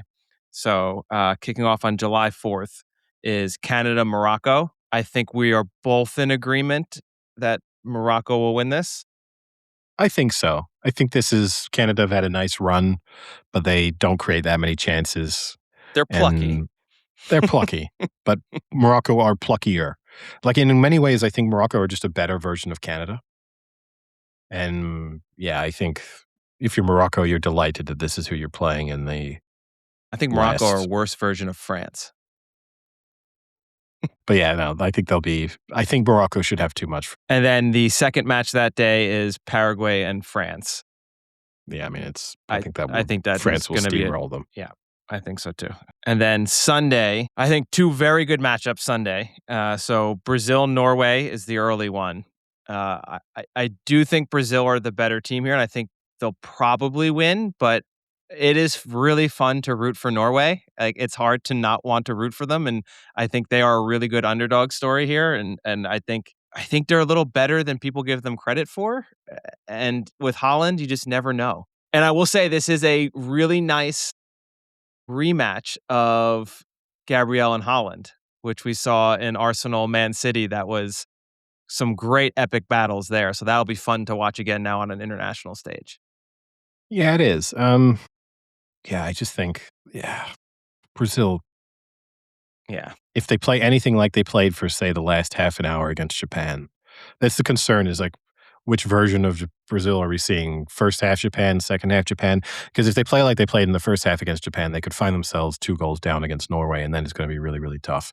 But if they come out of the blocks like they played the second half against Japan, then this I think the differentiation you see between, say, Norway is the speed at which they just move the ball. And when Brazil were in that second half against Japan, they were just moving the ball so quickly, and I think that will just create so many problems for Norway. They should just be too good, but I wouldn't be betting my life on it. But I would be a little surprised if this isn't Brazil making it through to the next round. And then Sunday night, obviously, is the Mexico-England in Mexico City. I am so confident for this. I am the way we're talking up this Mexican team, like suddenly because they've won 4 World Cup matches in a row against who knows who without conceding a goal, and the Coliseum that is the Azteca, and they've what's their record there? They've lost there 3 times. They've lost there twice this century. People are kind of rolling out that who do they play most of the time at the Azteca? So yeah, they've, uh, yeah, yes, they are. They got. Here's my 2 issues. Most of the teams they play are not very good, so yeah, they should beat them. They should beat Trinidad and Tobago at home. Whoop-de-doo, regardless of altitude or anything else. As is England also win most of their games at Wembley, or France win most of their games at the Stade de France. Like, that's just kind of what you expect. And I haven't radically changed what my expectations. The other talk about this is the altitude, which I think the altitude element is a little overstated for professional athletes. I'm just not going to. I don't think it is. As a physiologist, I don't think it is, but I don't think it's going to be that. I don't think that's the difference. Then explain to me then why, if it's not such a difference, why are these Mexican players? Why is Jimenez, who lives in fucking Birmingham, who didn't grow up at an altitude in Mexico, what's his advantage? Like, Because what I mean? Like, isn't there a training facility there? Because it takes like 3 weeks to get adjusted to altitude. So theoretically, if they've been training there for the last 3 weeks, they are now adjusted. But they haven't been there exclusively for 3 weeks. So if they've been there but I know. I mean, it's such like fine grain analysis of like the expectation. This isn't going and playing Peru, where it's like, yeah, all of them grew up in the fucking Andes, so this is going to be tough. This is, most of these Mexican players will not be from that far above sea level. And on top of it, most of them play in Europe at basically sea level. And so, yeah, will they have spent their training camp slightly more focusing on it? Again, I am sure that England have been using simulated altitude training to condition their bodies too. No, but I mean, you don't think they have been? You don't think really. they looked at, why there's wouldn't really they have not been? much you can do. The only thing you can do is really kind of just sit in those hyperbaric No, you can run. tents. No, you can. They literally Those masks have. don't work. No, I it's know not you're talking about the masks. masks. No, there's rooms where you can literally recreate. I watched someone on the news do it this morning. I watched a BBC News presenter go to a facility in Loughborough and exactly recreate the situation. So And all he was you doing. think they've set that up in Kansas City? Do I think that they're, over the last couple of weeks, do I think that there probably exists something like that in the Kansas City area? Probably. And do I think that, or they have put in the effort, they will have known basically the entire World Cup that their path to the final, if they do their job, runs through Mexico City. It's not like, oh my God, we suddenly have to go and play in this stadium that we didn't know. Like we discussed 2 weeks ago, like, this is the match they will probably playing at this stage of the tournament. Professional athletes in a range of sports go and play at altitude when they don't normally play at altitude all the time. And you see it, for example, in rugby when people go and play in South Africa. You see it all the time in various sports. I just think if you're a super fit athlete, this should not be the reason why you lose. For a normal human being, is it going to cause you some issues? Yes. Do you maybe need to know that You're going to probably feel out of breath in the first 15 to 20 minutes a lot faster than you normally would, but you're probably going to get your second wind still. So you just need to be able to get through that initial suffering period. Sure. Like they have everything, every bit of support possible for them. If this is the excuse, if they lose to Mexico and we had to play at altitude, I don't think that'll be the excuse. 100% it will be. It will be altitude and atmosphere. The atmosphere I'm way more willing to buy into. I'm more willing to say that that's a fierce place to go and play football and that you're going to get shit thrown at, like literal shit thrown at you. And, like it's going to be way more intimidating than any other World Cup match possibly could be in this tournament. Like it is the worst possible fixture from an atmosphere perspective. 100%. But actually, the weather in Mexico City at the moment, not that hot. It's a little bit of altitude to deal with. So you're confident. Yeah, I mean, it's fucking Mexico. Like, honestly, I mean,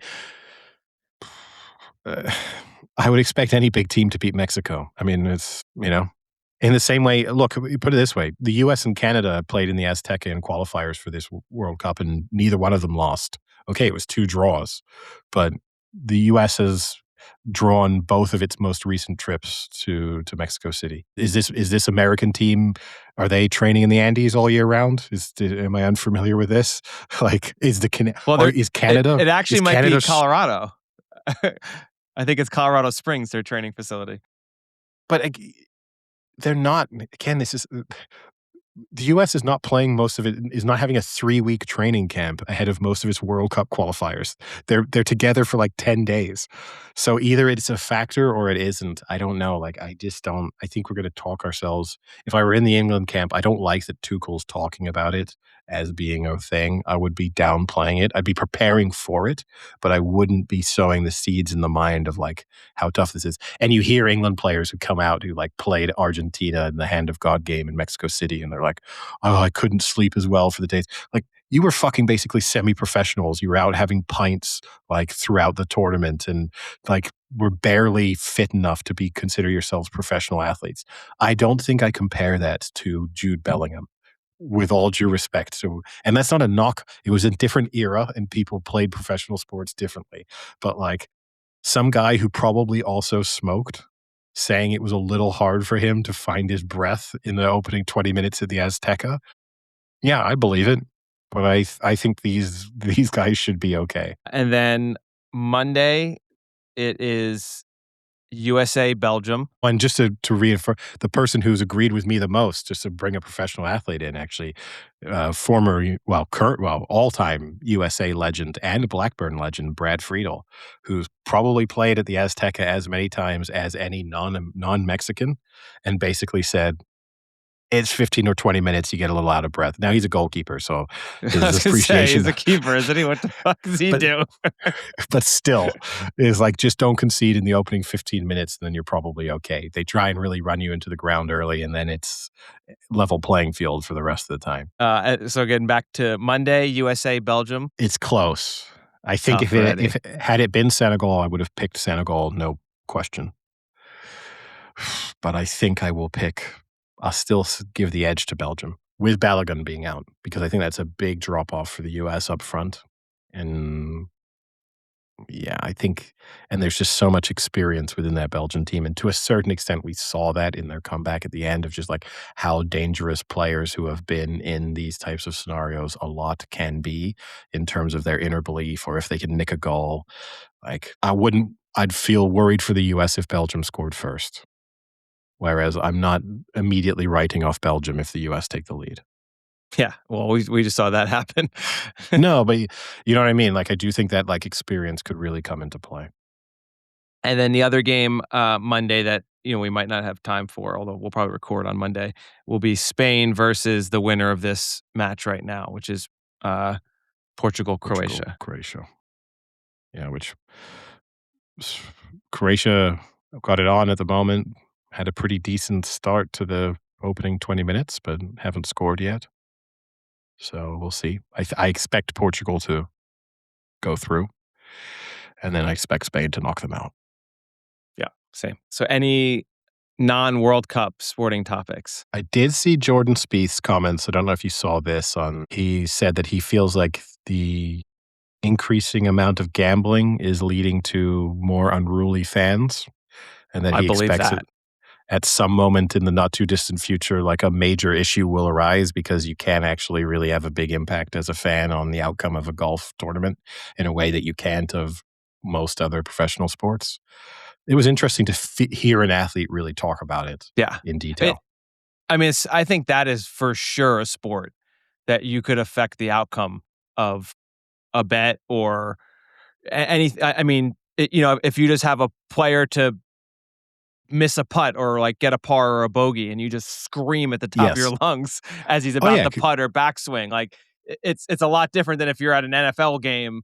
Besides you like throwing something onto the field, chances are you can't really affect it. But like tennis, golf, yeah, you can for sure have an impact pretty easily. Differences too in tennis, right? Like in golf, yes, you could be betting on hole outcomes. You can bet on who has the better score in a hole. And so it can feel pretty arbitrary that it's just like the seventh hole of the first round, but it could conceivably mean a lot. But you could get into a scenario of like a playoff or that the two leaders are going down the 18th and the guy's about to hit his approach shot. And that, like, yeah, if you just scream during his swing, do you have a decent chance of influencing it? Which, yeah, you could do in tennis. I don't think you would put someone off quite as much. And at the same time, you have to wait the match has to go so far before you can then influence match point or a big break point. But it's not like you can yell every point and they're not going to kick you out. Whereas in golf, the singular event could be hugely impactful. And I also agree though with him. Probably the other point he's making there too is like just because you've put money on a player to do something and they've either done that or not done that does not give you the right to then like just fucking scream at them or like insult them or like criticize them. Like I don't know what if people think it gives them a privilege to be like, oh, I just lost 200 on Deschambeau. Hey Deschambeau, you're a fucking asshole. Fuck Well, you. he was Like that doesn't give he you was the also right to speaking do that. Like he was also speaking about it in the fact that obviously like Wyndham Clark, who won the US Open and was treated pretty badly throughout his round on the final day. And he was kind of implying that part of that he thinks is maybe not a lot of people bet on Wyndham Clark to begin with. So you're not going to be as popular because a lot of people who are hoping that their bet on Rory McIlroy is going to win, they feel as if you've kind of ruined their day. But then also, as he put out, like, because Wyndham Clark started the day with like a 5-shot lead or whatever it was, you could bet on the field versus Wyndham Clark at quite interesting odds. And then you're just a Clark hater for the entire round. Like, whereas previously you had no opinion on this guy, but now you're like, well, I put $1,000 on him to blow this. So now I'm just going to follow him around for 18 holes and just make his life miserable, like a Happy Gilmore scene. yeah, Happy Gilmore predicted this. Yeah. Speaking of tennis, as obviously you mentioned it there too, I did watch Serena Williams comeback or loss against Maya Joint in the first round of Wimbledon. She kind of fought back in the second set. She was down a break and also faced some match points in the tie break and then came back. I said an episode ago that Ben Stokes' retirement had reinforced a lot of the negative views I had of Ben Stokes, that like all of his Here we worst go. characteristics came out. I think all of Serena Williams' worst characteristics came out. I think she was people are making a big deal out of her handshake, and it was a very like quick, when she wins, she goes for the big hug, tells you how amazing you are and does all that. When you win, it's a handshake and she leaves. And I think when you're an icon of tennis like that and you're playing against a 20-year-old who going into the match has even spoken about how you were her hero and her inspiration and what an honor it is to just be stepping on court with you. I think you can be a bit more classy than when you lose to that person and just say something. Just say a sentence. Again, it's a little bit like the like politician talk. It's not that hard to just do the bare minimum that makes you look okay. And then the fact that she lost and then didn't fulfill her media requirements. And it's like, oh, it's one world for Serena Williams and a different world for every other athlete. And we're supposed to accept that this is okay, that you've come back, you've stolen someone else's Wimbledon appearance because you think you're important enough that they give you a wild card entry that could have gone to another player who not only is really in their career, but might also really need the money. Like someone who's struggling this year and the Grand Slam is when you make your money. And so a first round, like, okay, that Maya Joint beat Serena Williams, but she lost 12 matches in a row prior to beating Serena Williams. So it's, like whoever else the wild card entry would have said like they had a decent chance in round. Go and do the media. Talk about why you came back. Talk about what it was like being out there.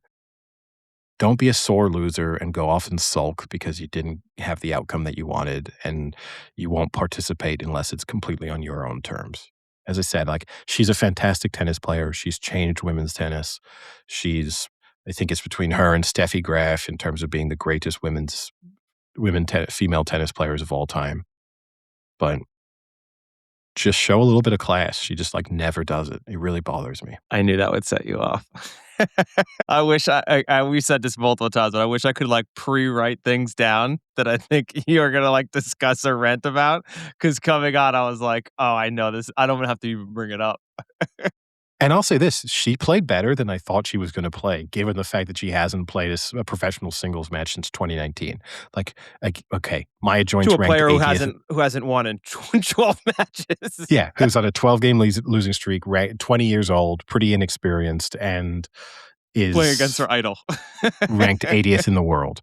But still, like you're still playing against a tennis player who's playing actively professionally, is on the up, like is a talented young player, and is ranked 80th in the world. You haven't played a singles match like professionally since 2019. To go out there and nearly win, like that deserves. She should have walked into that press conference kind of holding her head up high of like, I bet a lot of you thought this was going to be worse. I might have thought it was going to be worse. You can have a degree of pride in what she achieved, even though she lost, but she just can't do it. And again, thinking of the example that she sets, it's such a terrible one for young players. Any non-sports topics? I've got one. So I did watch the Larry David TV show. I watched the first episode. Okay. I haven't watched the second one. Neither have I. It's what I said, right? It's like too much. It's like it goes from funny to just kind of like annoying. I think you might have been too positive about it. I really like Larry David. I loved Seinfeld, especially obviously the Larry David era. I really like Curb Your Enthusiasm. I wish they were still making Curb Your Enthusiasm. Yes, the final seasons were not prime Curb Your Enthusiasm, but there still were like nuggets within great each episodes episode. in there. Yeah, I agree with you that this felt like a rehash of a lot of like Curb complaints that we already had, like especially the Declaration of Independence sketch that felt like that was just like a summary of everything he said in Curb Your Enthusiasm. I think it also was just too much Larry David. Way too much. And that's what I said, like, what made Curb great is it wasn't just Larry. Like, you offset the Larry David-isms of the show with, like, funny just side characters that were unique and not, like, funny in his way. And you don't have that here. It's just him and his, like, I'm gonna rant about annoying things humor, and it's just too much. It's just too much of it. And, there wasn't a huge amount of funny stuff within there. There were so many sketches. Like, you said you kinda liked the Rosa Parks sketch? Yeah, I kinda liked it. Where I didn't like it at gets all. up. I like that she just, like, gets up and leaves. Like, I like the idea of being like, Rosa Parks almost did it once, but then she sat next to this annoying guy and, like, slowly worked her way out of the seat. Here's the other problem too is like, I then had to think about, like, this feels like Larry David as a person is really against the idea of talking to a stranger on public transport. So, and most of the time, he's playing himself in a way that sort of the things that he does represents his beliefs. And now he's playing someone who is the annoying thing that he would definitely complain about, because he could have definitely said in the Declaration of Independence, like, don't speak to people on planes, don't speak to people on buses, whatever. So I kind of struggled with that one conceptually in a way, because he's sort of Larry David in every other sketch. Yeah. And then in that one, he's not really Larry David because he's doing something that he wouldn't do. I'll give it a go for episode 2, but I think if episode 2 is like episode 1, then I'm out. I'd rather rewatch an episode of Curb Your Enthusiasm. Yeah. For sure. It's a lot. Like I said, it's too much Larry. Yeah. If you had told me you took the entire cast of Curb and just did sketches of American history, like what ifs, I think it could be really, really good. But when you say it's just Larry David in every sketch, it becomes a little much. What they should have really done is redone Curb Your Enthusiasm, but where each episode was set in a like big historical moment in U.S. history. That I could have. And also, too, there's the tough things. This is a World War I thing. It's like, well, he's fucking 80 years old. Like, what am I like? What's the suspension of disbelief here of no one's acknowledging the fact that why is this old guy in the trenches? Yeah. Like, why is, that's also sort of a tough part of it, but. Because like what really got to me was the Declaration one was the first sketch, and that kind of like dragged on where I was like, okay, this is becoming too much. Super long. And then it went right to the Alexander Bell or the telephone one, Bell. Alexander Graham Bell. And then that like was the same type of humor where it was like I'm going to keep annoying you with things. And it's like, oh my God, now it's just getting like way too much. Like enough with it was just like, it wouldn't end. And ultimately, I think I'd have two. I'm not a huge sketch show person, so I'm probably not the intended audience. I don't watch. I can see funny sketches from Saturday Night Live every once in a while, but I'm not someone who would ever sit down and watch an episode of Saturday Night Live. And probably that's the way I should consume this show. It's like, if there's a really good sketch that comes out of it, I should just watch that sketch. I think You Should Leave with Tim Robinson is probably the only sketch show that I sort of really enjoy, but he's super unique in terms of what he's doing. The other thing I have is ultimately my analysis, sort of my review is, if it was exactly what it is, but we didn't know who Larry David was, it's an awful show. Yeah. The only way you can find it funny is you already like Larry David. You already like Curb Your Enthusiasm. And so you're just kind of getting an extra Larry David fill that you didn't think you were going to get. But if that was a nobody, if that was David Larry starring in his brand new TV show, I would have gone, this might be the worst thing I've seen on TV in a long, long time. I've got a question for you, pop culture TV show related. How does the Black Rock talisman keep the monsters out of the house? Did you start watching it? I have watched the first 3 episodes of From. Well, you agree with me that it's not good, but it's kind of watchable. I don't these are the times where like I question you in why you watch some things and don't watch other things. Never claim to be consistent. Yeah, it's consistency or not. It's fine. In fact, you're right. I put it on when I'm like kind of doing other things, because it's one of those shows that they've drawn out so much that almost every episode nothing happens. Where like tiny bit happens every episode. This is a great show where after season 1, you could just go on Wikipedia and read through the episode synopsis and just figure everything out. Not a huge amount has necessarily happened. The other thing I do like, it's not a good show. There's some really bad acting. Plot-wise, it's a little confusing. Still, I'm 4 seasons in. I don't fully understand what the sort of mythology of the universe is supposed to be, and I don't think they really want you to know, which is very Lost-ish, where you're just like, I already know. It's Lost. It's what they originally happened for Lost. They're in purgatory. What I do like is they have moments. What I do like is there are moments where they talk kind of like normal people in that scenario. Like something will happen and one of them will be like, what the fuck? Like there's just reactions to things that are completely normal that you don't really get on TV. The only thing that is really frustrating in this, if you continue watching it, it's a lot of people there's a lot of characters who have a little bit of information, but at no moment in time do they all sit down and just say, "Hey, I saw this."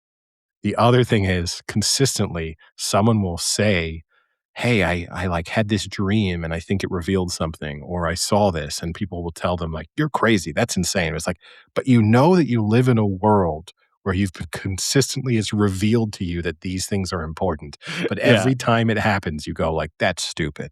And then Yeah. the other thing is you have the very annoying someone will try and tell an important piece of information, and then it will be another character going like, "I don't have time to talk about that right now." And then just like, Yeah.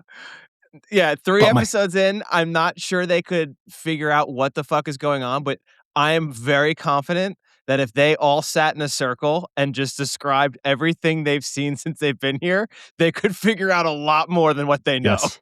Yes. And that's And only then 3 episodes in.